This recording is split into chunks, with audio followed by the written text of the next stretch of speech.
I redid most of the house, but the biggest project was the master suite. It was depressing. I mean, it was old and dingy, tiles that were falling off, and wallpaper, and just that just very old.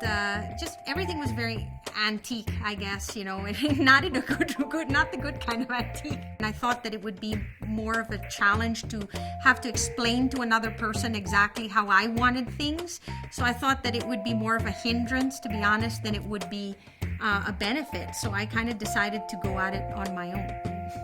It's painful to hear stories like Marissa's because it actually doesn't have to be that way. Where I bring value to my homeowners is on sequencing, the timing of the project, on space planning, resources where we can find what we want, and then making a cohesive style come together for that homeowner. I thought that if I ordered all the materials ahead of time, I would have everything on schedule. I knew what I wanted. I thought, well, when they come, we're just going to put them together and everything's going to be perfect.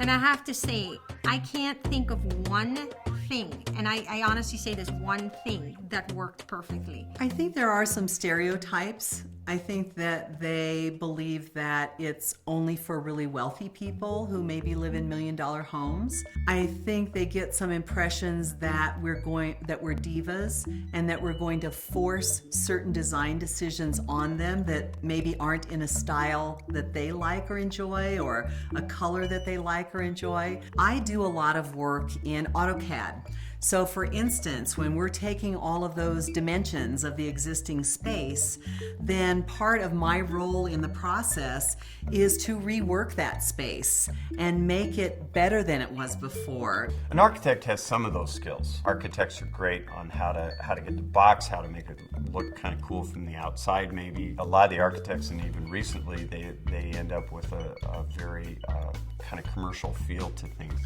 It's the greens, the browns, the typical thing that you'll see on the outside of the buildings, and then they want to bring that feel on the inside.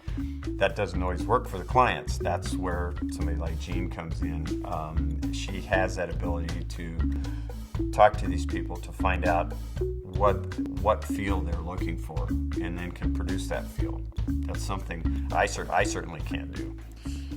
In retrospect, I would never do this again on my own. And I say that from the heart. I would hire somebody immediately. If I could have homeowners understand one thing, I want them to not be afraid to explore the idea of working with an interior designer.